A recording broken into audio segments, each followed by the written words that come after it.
Welcome back to the 100 Days of LeetCode. Today is day 9, and we are going to be doing problem number 75, sort colors. So, if you've been enjoying these videos, I'd really appreciate you liking, subscribing, doing all of that nonsense. I appreciate it. Helps me out, and it gives me energy to finish these 100 days because that's a long time. And it's already daunting, and I'm horrified of my future doing this. It's going to be difficult, but yeah, let's keep doing it. So without further ado, let's get right to the problem. Let's read it first. Okay, so this is a medium problem, and it reads, given an array nums with n objects colored red, white, or blue, sort them in place so that objects of the same color are adjacent with the colors in the order red, white, and blue.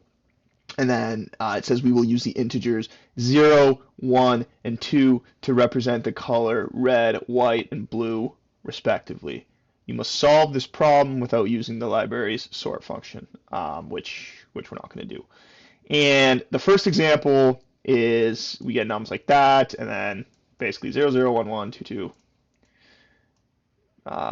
Pretty straightforward there. Example 2, 2, 0, 1, and we get 0, 1, 2. Okay, so before we even do anything, let's just let's start by defining a swap function.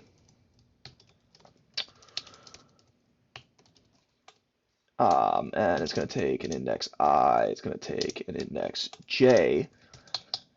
And we're going to need this when we get into our main sort colors function, so let's just get out of the way. We'll say temp equals nums I. We will say nums I equal nums j, and then nums j equals temp. Okay, so that's good. So the way we're going to solve this problem is we're going to do something called, I believe it's called the Dutch national flag sort, or Dutch national flag problem. This algorithm was sort of invented by, not sort of invented, was invented by Dijkstra. So he's done a lot of cool stuff. He did a lot of cool stuff in his life and made a lot of useful algorithms. So we're going to be using one of his today. And what we are essentially going to start off doing is we're going to create 3 variables. And this I variable, we're going to initialize it to 0. This is going to basically keep track of where we're going to place our zeros in this case. This k is going to keep track of where we're going to place our 2's, and this j is going to keep track of our 1's. Now, the algorithm looks like this. So we're going to keep going until j is less than or equal to, or sorry, until j is greater than k. So we put while j less than or equal to k. And the first thing that we need to do is we need to check the value at nums j. And if that value is less than 1, so 1 is sort of our middle value, right?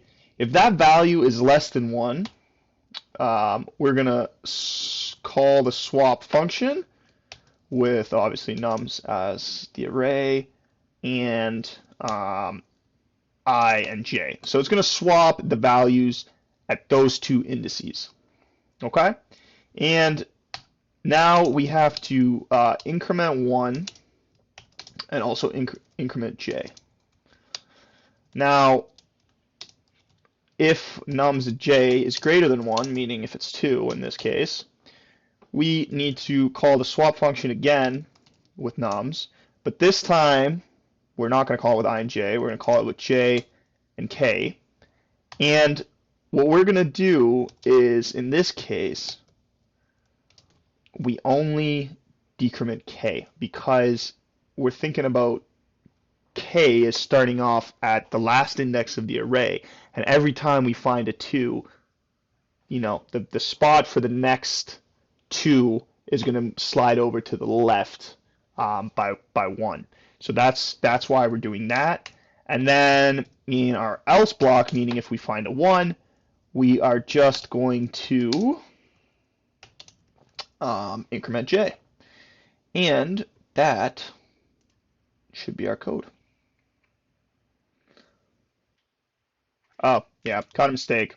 Needs to be 1. Yeah, that'll throw the code off for sure. And we can submit that. And there we go. That's our solution for problem number 75. Yeah, so that was day 9. We got 91 days left. Let's do it. Come along for the ride. Thank you.